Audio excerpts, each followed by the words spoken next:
The inspection line moved slowly through the security checkpoint at Harmony 7, and Dr. Amy Bradford shifted her weight from one foot to the other while clutching her travel case. Around her, alien species of every imaginable shape and color shuffled forward with their belongings. A crystalline being that looked like walking glass chimed softly as it passed through the scanner. Three insect-like creatures with too many legs clicked their mandibles at each other in what might have been conversation. Amy had studied xenobiology for 6 years before joining Earth's diplomatic service, but seeing hundreds of alien species in person still made her heart race with excitement. The Galactic Coalition represented 47 different civilizations, and humans were the absolute newest members. 15 years ago, humanity had finally cracked faster-than-light travel. Now here she was, about to start her posting as cultural liaison officer on one of the Coalition's largest stations. The security officer ahead was a Skarn, one of the reptilian species that seemed to dominate military and law enforcement roles across Coalition space. His scales were deep green with hints of bronze, and his eyes had the vertical pupils that always reminded Amy of Earth's crocodiles. He looked bored as he waved each traveler through. When Amy reached the front of the line, she placed her case on the scanner belt and waited. The machine beeped. Then it beeped again, longer and louder. The Skarn officer's head snapped up, and his clawed hand moved toward the weapon at his belt. "Open the case," he ordered, his translator rendering his hissing speech into flat English. Amy complied, flipping the latches. Inside, nestled in custom foam padding, lay a compound bow and a quiver of 24 arrows. The bow's limbs were carved from dark wood, and someone had etched tiny designs along its length. The arrows had steel tips and synthetic fletching in deep blue. The Skarn stared at it.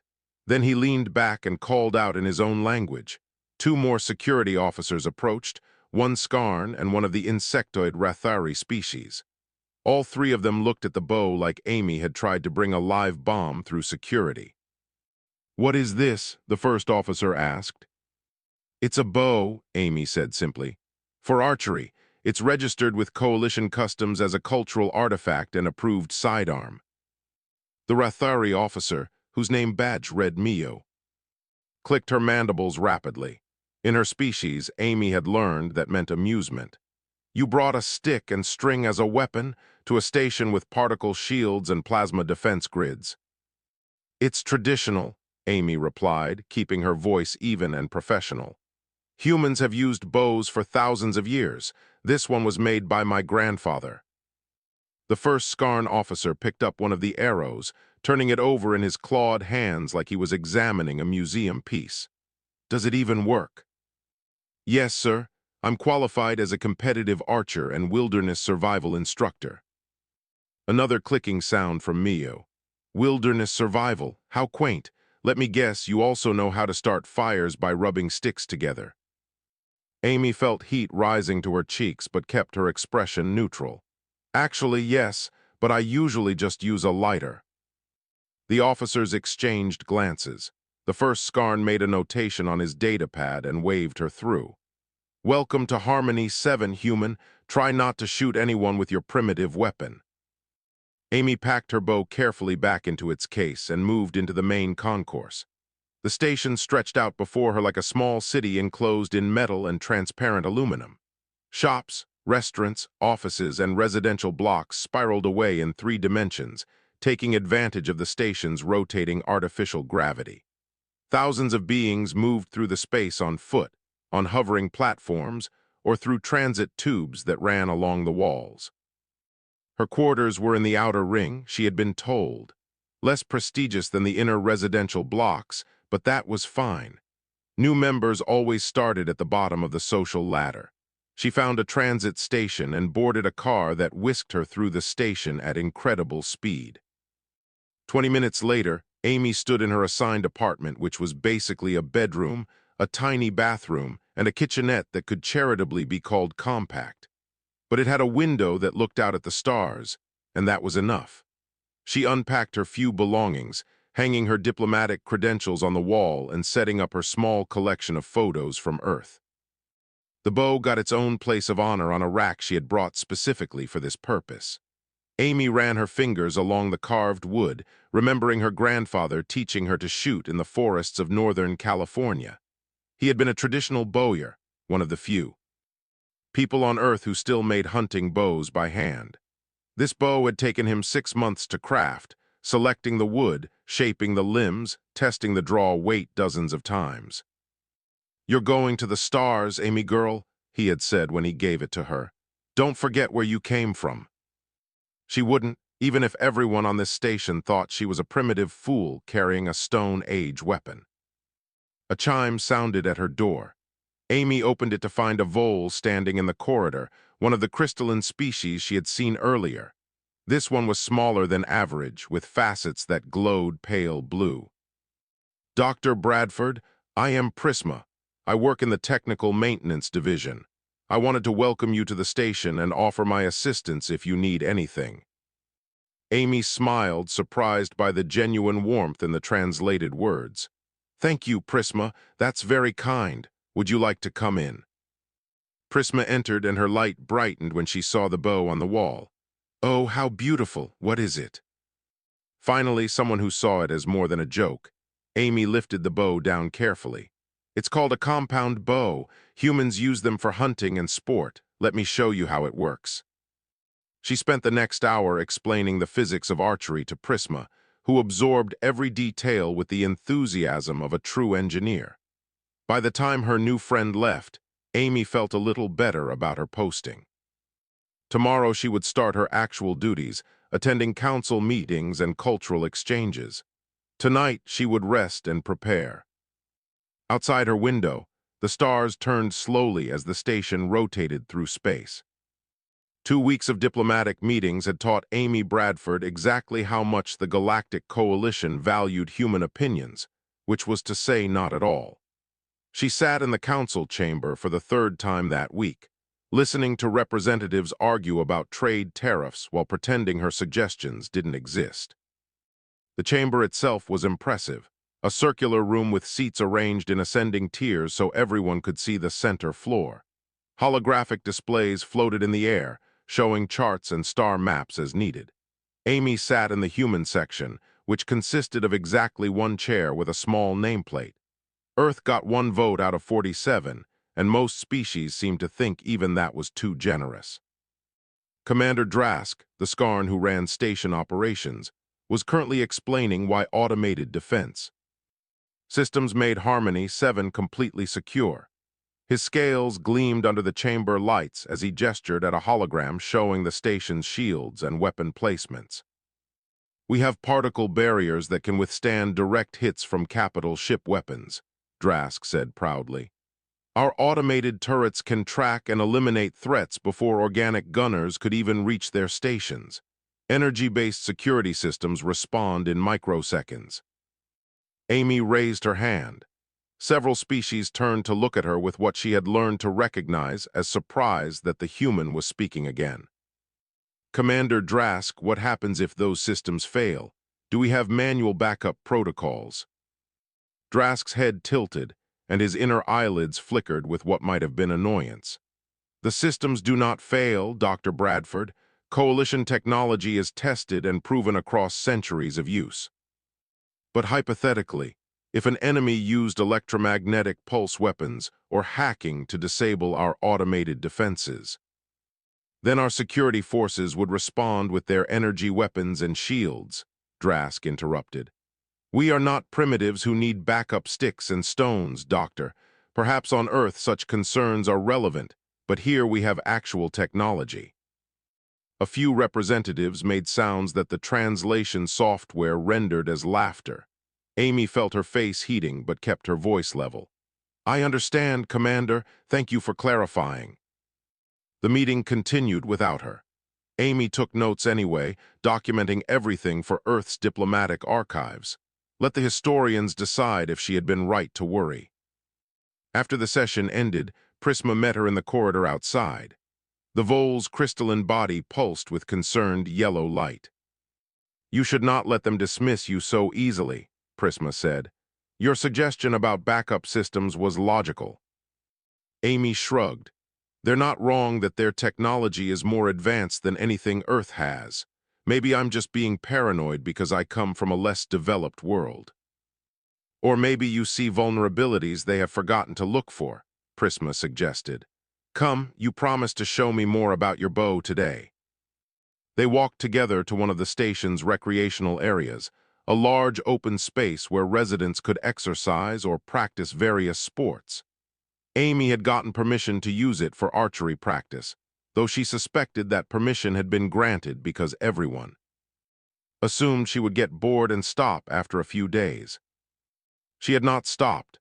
Every evening she spent an hour shooting at targets she had set up at various distances. The physical discipline helped her think, and the familiar routine calmed her mind after frustrating days in the council chambers. Today a small crowd had gathered to watch, which was new.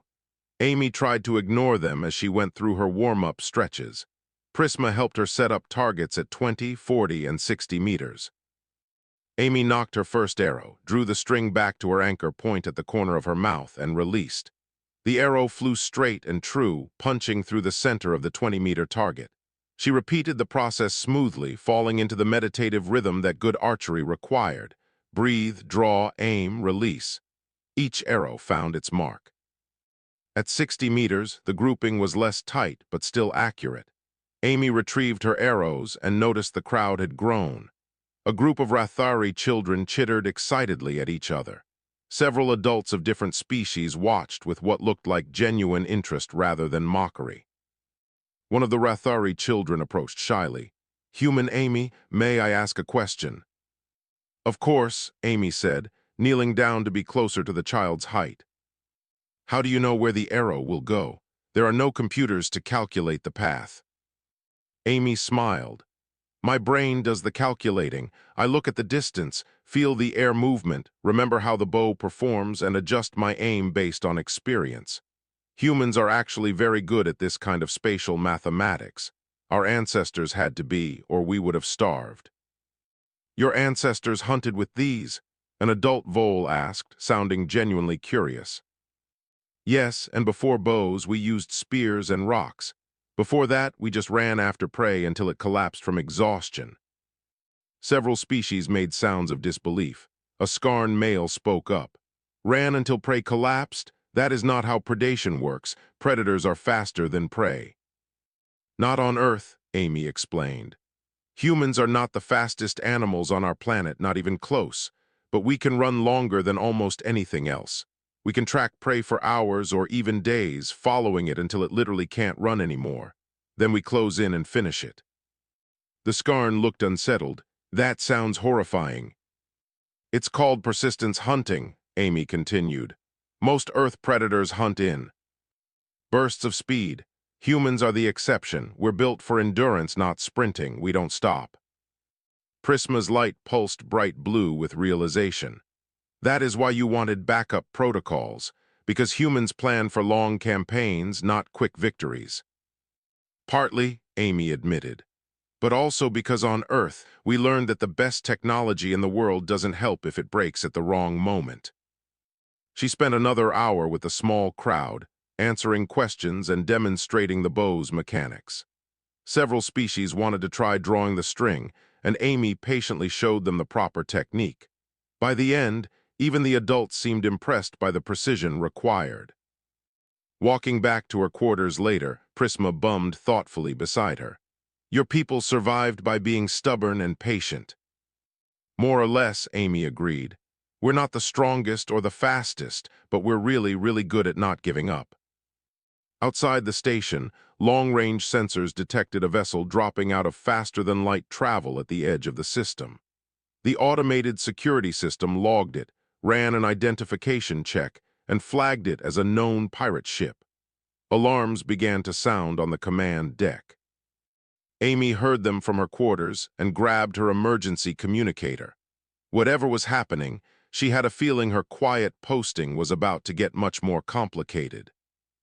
The pirate vessel materialized inside Harmony 7's defensive perimeter, which should have been impossible. Amy was helping organize children's educational materials when the first explosion shook the station hard enough to knock her off balance. Red emergency lights flooded the corridors. and a synthetic voice began repeating evacuation instructions in 12 different languages. Amy's communicator buzzed with frantic messages. The station's automated defense grid had crashed completely. Someone had sold them out, giving the pirates access codes that let them slip past the outer sensors and deploy sophisticated hacking programs that turned all of the station's advanced security into useless junk. Through the window, Amy could see the pirate ship latched onto Harmony 7 like a parasite. Boarding tubes extended from its hull, piercing the station's outer skin at 3 different points. Figures were already pouring through, heavily armed and moving with military precision. Prisma's voice crackled over the communicator. "Amy, are you safe? The technical bay is under attack. They used electromagnetic pulse grenades and half our systems are down." "I'm in the educational wing," Amy replied, already moving toward the children's classrooms. "Are you hurt?"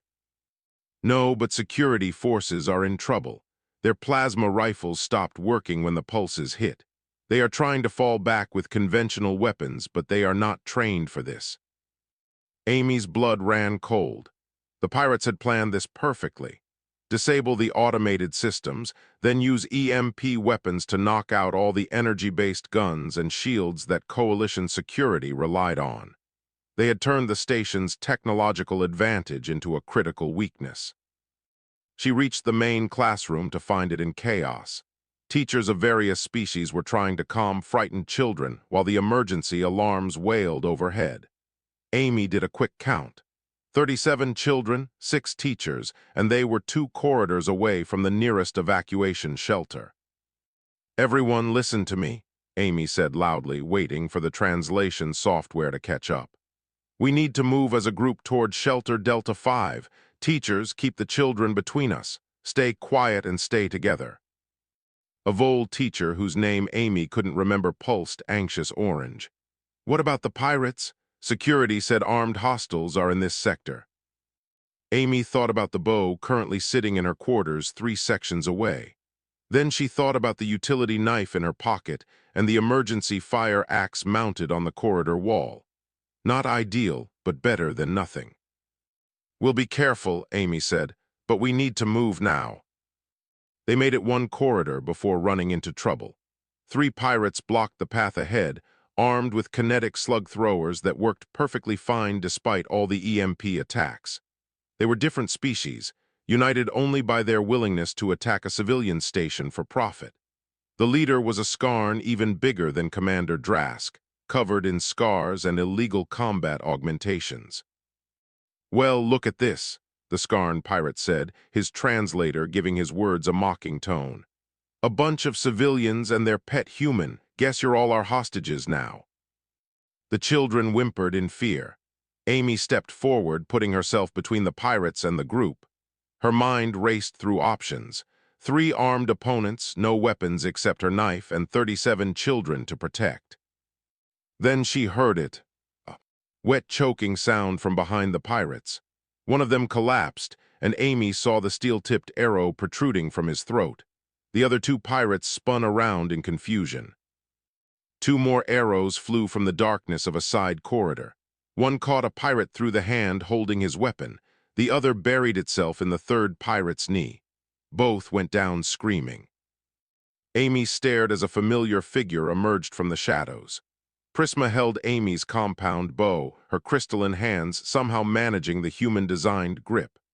The Vol's body pulsed rapid, anxious blue, but her aim had been devastatingly accurate. "I went to your quarters when I realized what weapons would still work," Prisma said, her voice shaking. "I hope you do not mind that I borrowed it." Amy wanted to laugh and cry at the same time. Instead, she just said, "Nice shooting," and moved quickly to secure the wounded pirates with emergency tie wraps from the nearest supply cabinet. The one with the throat injury was beyond help, already gone. Amy felt sick but pushed the feeling down. There would be time for that later. "How did you learn to shoot?" Amy asked while retrieving the arrows. "I watched you practice for 2 weeks," Prisma replied. "Vol have excellent visual memory. I calculated the trajectory based on your demonstrations and hoped the physics would work the same for me." Amy took the bow back gently. You're a natural. Come on, we need to get these people to safety. They moved through the corridors more carefully now, Amy in the lead with her bow ready. Twice more they encountered pirates, and twice more Amy's arrows dropped them before the hostiles could fire their weapons. The silent, unexpected attacks from a supposedly primitive weapon created confusion and fear among the pirate crews. By the time they reached evacuation shelter Delta 5, Amy had used 11 arrows. 4 pirates were dead, 7 wounded and secured. The shelter's heavy doors sealed behind them with a solid thunk, and Amy finally let herself take a shaking breath. The children stared at her with wide eyes of various colors and shapes. One small Rathari approached hesitantly. "Human Amy, are you a warrior?" Amy looked down at the bow in her hands, at the blood on her fingers from retrieving arrows, at the frightened faces around her. She had never wanted to be a warrior. She had joined the diplomatic corps specifically to avoid violence. "No," she said. Quietly, "I'm just someone who knows how to use the tools available." Her communicator buzzed again. Mio's voice came through, strained and pained. "This is Security Chief Mio. Pirates have breached the command center. All personnel with working weapons, please respond. We need help." Amy looked at the teachers and children safe in the shelter. Then she looked at her bow. She had 19 arrows left. "Stay here," she told the teachers. "Lock the door behind me and don't open it for anyone except station security with proper identification." Prisma grabbed her arm with a crystalline hand. "Where are you going?" Amy checked the string tension on her bow and tested the draw weight. Everything felt right. To help, that's what humans do. She slipped back through the door before anyone could argue, hearing the locks engage behind her. The corridor outside was dim and smoky from damaged systems. Somewhere in the distance, weapons fire echoed off metal walls. Amy moved toward the sound, silent as a shadow, and something old and dangerous stirred in her chest. Amy found Mio 2 sections away from the command center, slumped against a wall with green blood seeping through a makeshift bandage on her leg. The Rathari security chief's plasma rifle lay useless beside her, its power cell fried by an EMP blast. "Dr. Bradford," Mio's mandibles clicked weakly, "you should be in a shelter." "So should you," Amy replied, kneeling to examine the wound. A slug had torn through the chitin plating on Mio's lower leg. Painful and limiting, but not immediately life-threatening. Amy used supplies from a damaged first aid station to properly dress and seal the injury. "The command center," Mio gasped. "They have Commander Drask and the senior staff hostage. The pirate leader Vor is demanding access codes to the station vault. If they get those codes, they can override life support, vent entire sections to space." "How many pirates?" 8 in the command center, more scattered throughout the station. Mio gripped Amy's arm with surprising strength. "You cannot help. You are a civilian with a primitive weapon. You need to save yourself." Amy gently removed the insected hand from her arm. "That's not in my nature. Where's the nearest access to command?" "Maintenance shaft 30 meters that way." Mio pointed with a shaking limb. "But it is suicide." "Maybe," Amy stood, checking her quiver. 19 arrows. "Left, can you make it to shelter Delta 5? "Eventually." "Good, tell Prisma I'm going to need new arrows after this." Amy managed a small smile. "Assuming I live." She left before Mio could protest further. The maintenance shaft was exactly where described, a narrow vertical tunnel with ladder rungs built into the walls. Amy slung her bow across her back and started climbing. The shaft was dark and cramped, built for repair drones rather than living beings. Amy's smaller human frame gave her an advantage here. She climbed past junction points and cable clusters, following the schematic map she had memorized during her first week on the station. Above her, she could hear muffled voices and the occasional weapon discharge. The pirates were getting impatient. Amy climbed faster, muscles burning from the effort. The shaft opened into an observation gallery overlooking the command center. Amy pulled herself up silently and assessed the situation below. The command center was a two-level space with control stations arranged in a circle around a central holographic display. Commander Drask and 5 other senior staff members were pinned behind consoles, while 8 pirates maintained positions around the room. The pirate leader Vor was exactly as Mio had described, a massive scarn with scars crisscrossing his scales and combat augmentations that made him look more machine than organic. He held a functioning plasma pistol, one of the few energy weapons that still worked because it had been shielded against EMP. "Last chance, Commander," Vor was saying. "Give me the vault codes or I start executing your people." Drask's voice was defiant despite his position. "You will get nothing from me, pirate filth." Vor shrugged and pointed his weapon at a young Vol technician cowering behind a console. "Then this one dies first." Amy drew her bow. The observation gallery was dark, lit only by emergency lights that barely penetrated the shadows.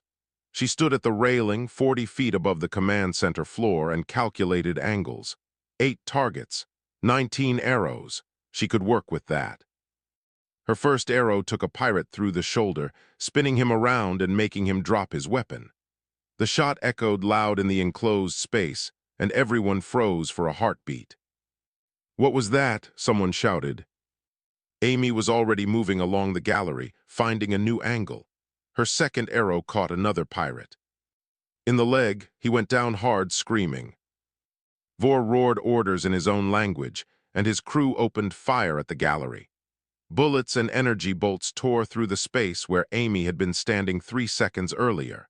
She had already moved, flowing through the shadows like water. Third arrow, fourth arrow, 2 more pirates down. One of the remaining pirates, a Rathari like Mio, suddenly stopped shooting. His mandibles chattered rapidly in what Amy recognized as his species' fear response.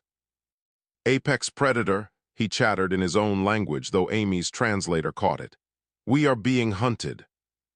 Vor fired his plasma pistol at the gallery, but Amy was never where he aimed. She moved constantly, using every shadow and angle, appearing just long enough to shoot before disappearing again. Fifth arrow caught a pirate in the hand. Sixth arrow hit another in the chest. The pirates were panicking now. They could not see her, could not predict where she would appear next. Their advanced weapons and combat training meant nothing against an enemy they could not locate. One pirate broke completely, dropping his weapon and running for the exit. Vor shot him in the back, but the damage was done. The remaining pirates were terrified. Amy dropped down from the gallery using a maintenance ladder, landing in the command center proper. She had 7 arrows left in her quiver and 3 pirates still standing, including Vor. The pirate leader turned his massive bulk toward her, plasma pistol raised. 40 feet separated them. His weapon was faster than her bow at this range. But Amy's arrow was already knocked, string drawn back to her anchor point, her breathing steady and calm. They stared at each other across the destroyed command center. Vor's reptilian eyes were wide, his crest fully extended in a threat display. But his hand trembled slightly, and his pupils were dilated beyond what the lighting required. Amy did not feel angry or afraid or vengeful. She felt focused and present, the way she always did when hunting. Everything narrowed to this moment, this shot, this choice. Vor saw something in her eyes that made his instincts scream. She was not prey. She was not even another predator competing for territory. She was something his species had never evolved to handle, a persistence hunter who had already decided he would not escape. His hand trembled harder, sweat glistened on his scales. "Drop the weapon," Amy said quietly. For a long moment, nobody moved.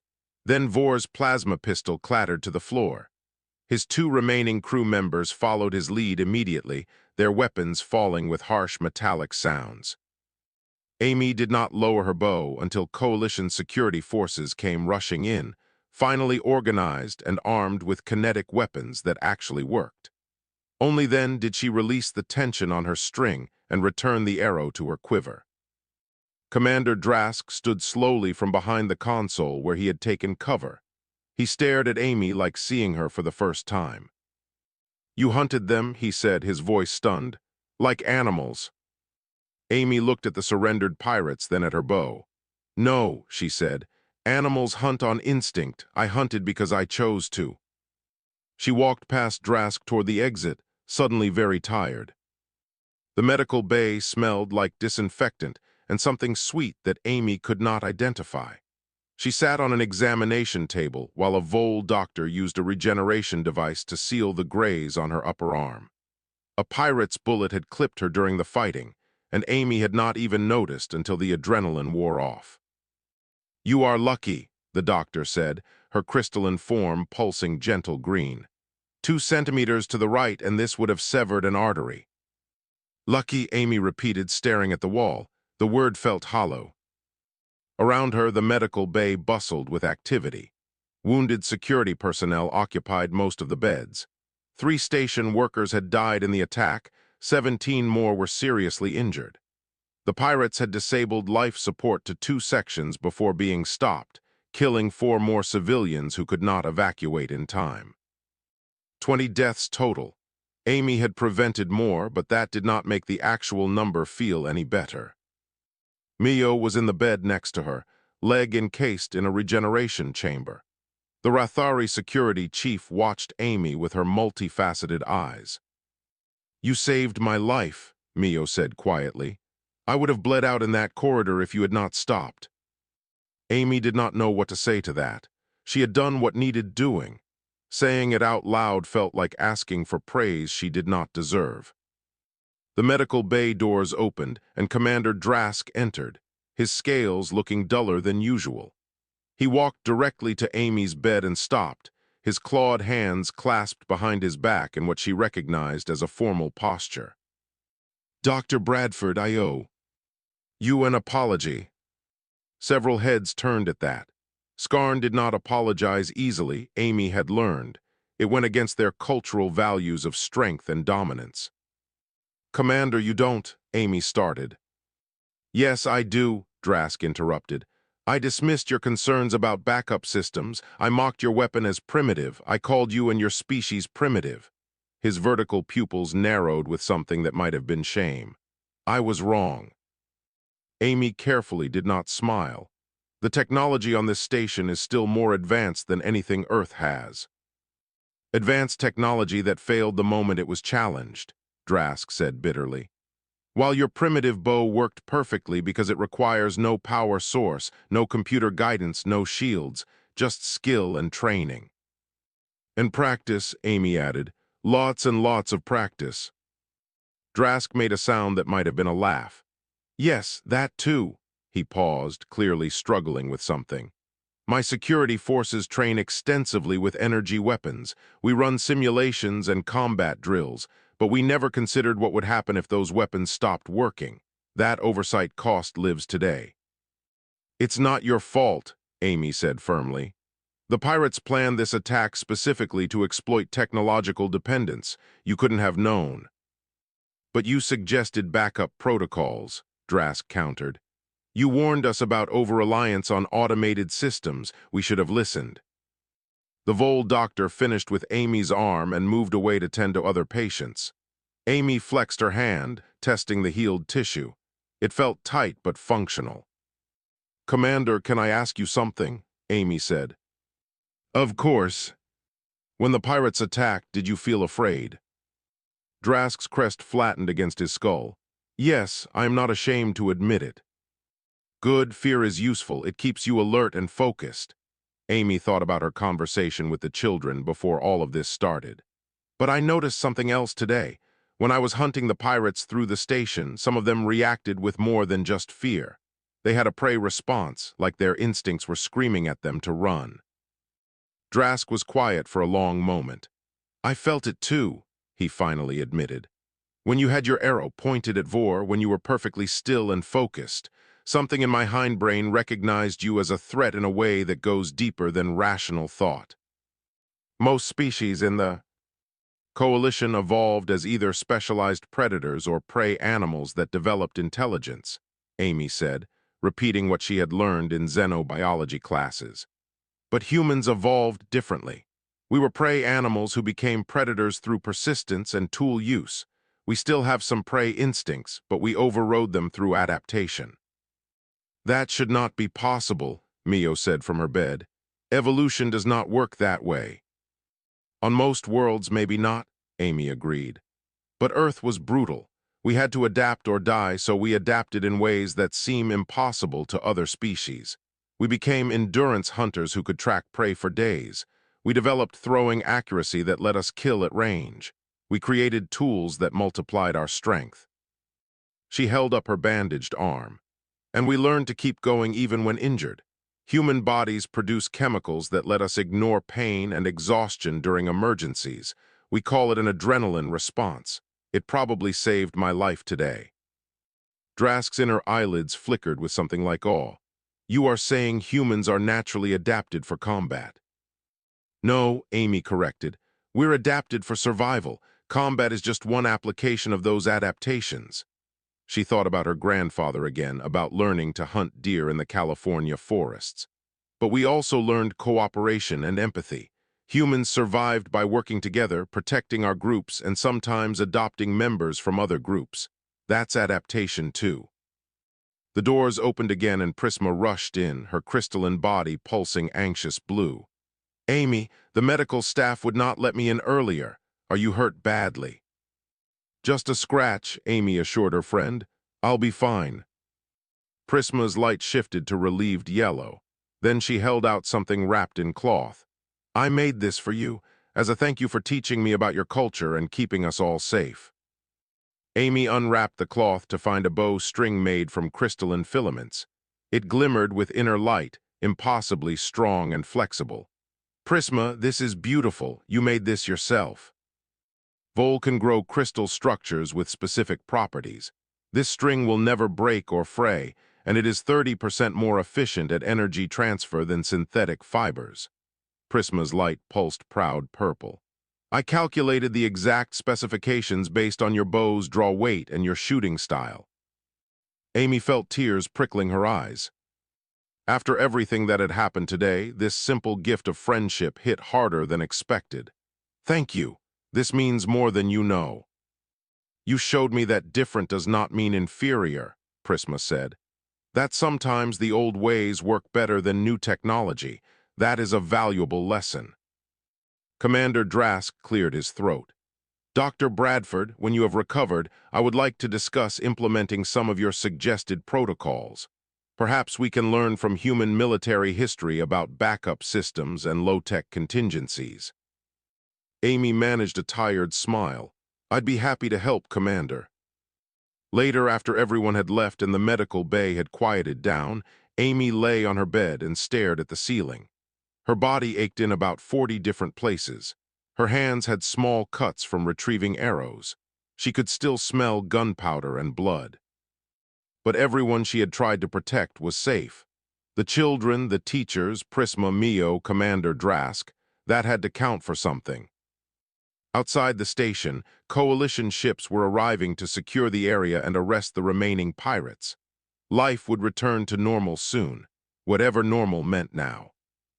3 days after the pirate attack, life on Harmony 7 had settled into a new rhythm. Repair crews worked around the clock fixing damaged systems. Coalition investigators interviewed everyone who had encountered the pirates. The station's security protocols were being completely overhauled. Amy stood in front of her educational class, which had expanded significantly. What started as a small group of children now included their parents and even some station personnel who wanted to understand the humans better.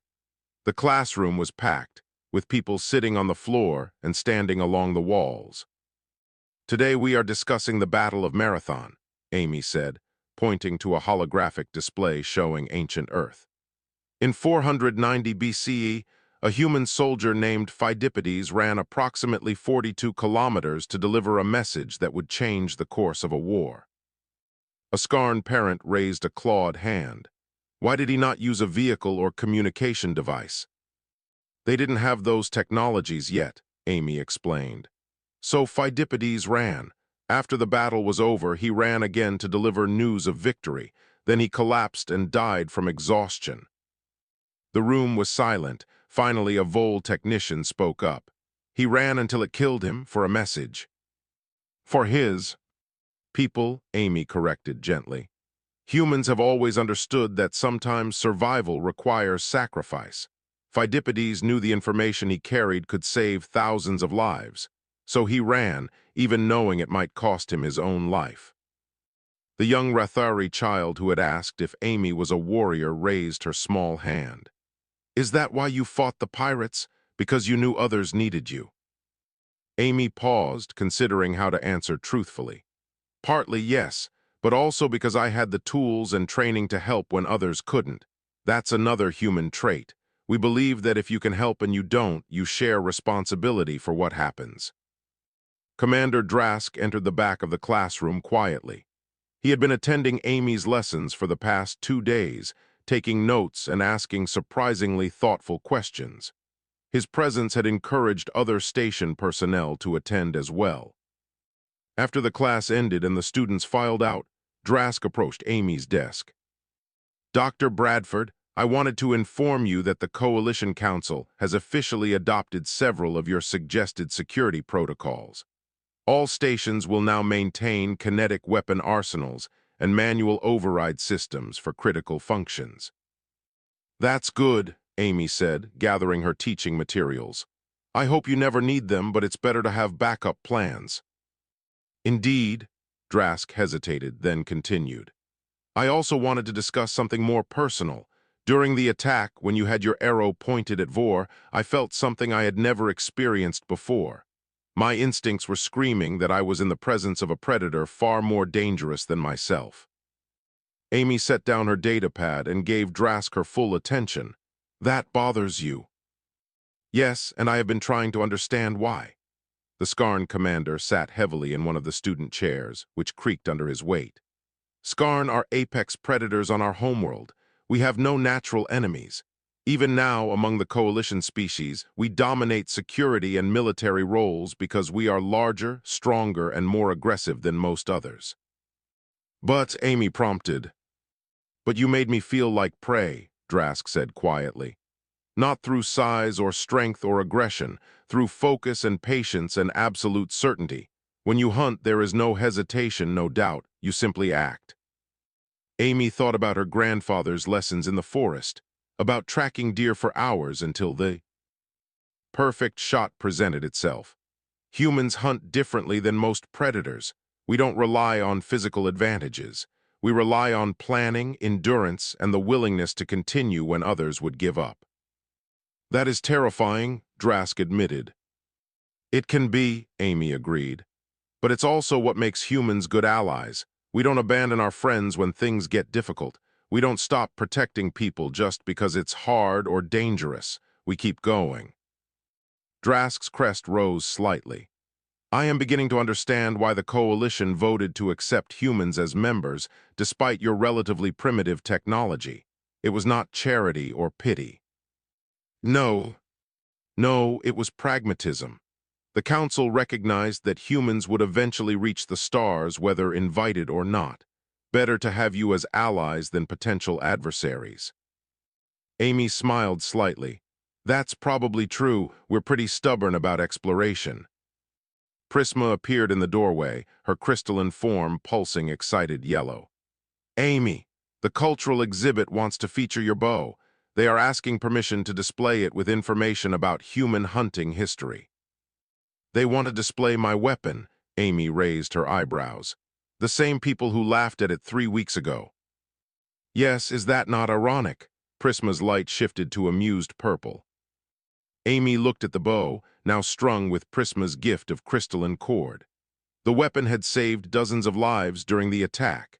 It had also terrified battle-hardened pirates and made a Skarn warrior feel like prey for the first time in his life. Tell them they can borrow one of my practice bows, Amy decided. But this one stays with me. It's not a museum piece. It's a tool I might need again. Drask stood from the small chair. You think there will be more attacks? I think the galaxy is a dangerous place, Amy said. And I think humans learned a long time ago to always be prepared. Hope for peace, but keep your weapons sharp just in case. Over the following weeks, Amy noticed subtle changes in how other species interacted with her. The mockery was gone, replaced by respectful curiosity. Some species, particularly prey-evolved ones, gave her more personal space than before. Others sought her out for advice on human history and culture. The children still came to her classes, eager to hear stories about Earth and its strange, persistent hunters who ran down prey and threw spears with impossible accuracy. Their parents came too, trying to understand the newest members of the Galactic Coalition. One evening, Amy stood at the observation deck where she had first arrived on Harmony 7. The stars turned slowly beyond the transparent aluminum, infinite and beautiful. Her bow hung across her shoulders, comfortable and familiar. Prisma joined her, humming softly in the crystalline way that meant contentment. "Do you regret coming to the station?" Prisma asked. "After everything that happened."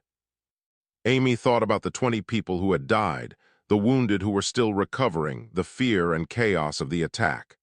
Then she thought about the children she taught, the friends she had made, the changes her presence had inspired. "No," she said finally. "This is where I'm supposed to be. Humans came to the stars to learn and grow and help build something bigger than ourselves. That means accepting both the wonderful parts and the dangerous ones." "You are very wise for someone so young," Prisma observed. Amy laughed. "I'm not wise, I'm just human. We survive by learning from mistakes and helping each other through hard times. That's not wisdom, that's just how we're built." They stood together in comfortable silence, watching the stars turn. Somewhere out there, more human ships were traveling to distant worlds. More humans would join the coalition, bringing their strange mix of primitive tools and unstoppable determination. The galaxy would never be quite the same, but Amy thought maybe that was a good thing. Sometimes the old ways still had value. Sometimes simple tools were exactly what you needed. And sometimes the most dangerous predator was the one who hunted not from instinct or hunger, but from the simple choice to protect those who could not protect themselves. Amy's fingers traced the carved wood of her bow, remembering her grandfather's words. "You're going to the stars, Amy girl. Don't forget where you came from." She hadn't forgotten. She never would. And now the entire galaxy was learning what it meant when humans decided to care about something enough to fight for it. They didn't stop. They didn't give up. They just kept going, one arrow at a time, until the job was done. That was the human way. That was enough.